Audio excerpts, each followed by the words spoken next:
Et on termine avec le deuxième épisode de notre série Un lieu des histoires, consacré cette semaine à l'hôpital civil de Strasbourg. Au fil des siècles, il a permis à la ville d'être une référence dans le développement et l'histoire de la médecine. 2 musées en sont la preuve, ils sont très rarement ouverts au grand public. Astrid Savant et Marie-Christine Lang ont trouvé les clés.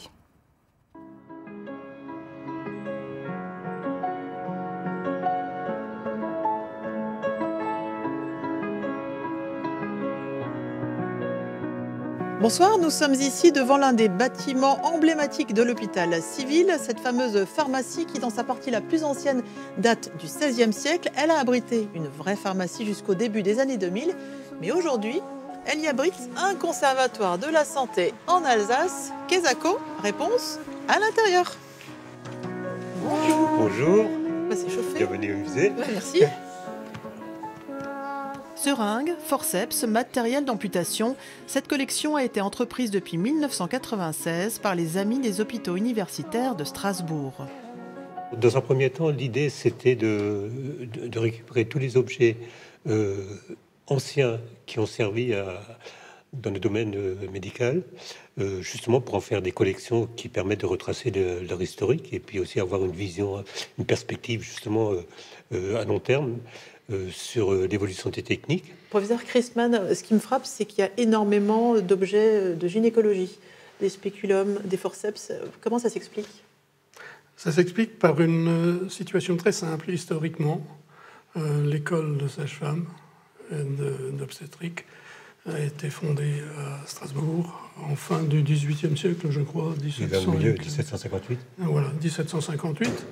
Et en fait, tout s'est développé progressivement autour de cette spécialité. À cette époque, la plupart des femmes accouchaient à domicile.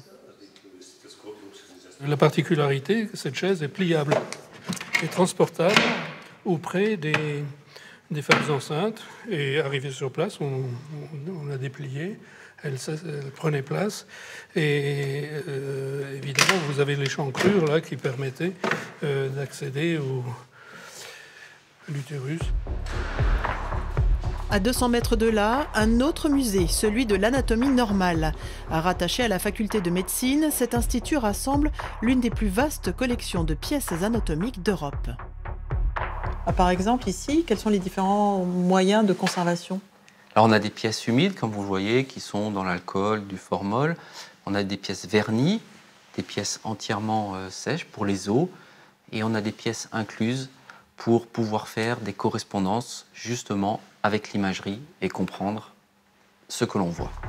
Base pédagogique pour les étudiants, cette collection s'enrichit régulièrement.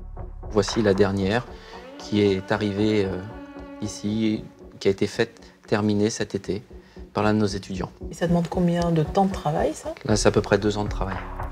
Chaque pièce est issue d'un don du corps, un don volontaire, anonyme, destiné à l'enseignement et à la recherche. L'Institut enregistre entre 20 et 30 legs par an, un nombre insuffisant pour répondre à la demande.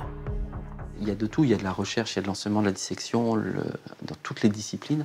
Il nous faudrait une 50aine de dons par an, et les grands centres ont 300, 400 dons par an. Le musée d'anatomie normale est ouvert 2 fois par an au grand public, lors des Journées du patrimoine et lors de la Nuit des musées. On s'est beaucoup intéressé au corps aujourd'hui, et bien demain, nous nous intéresserons aux âmes.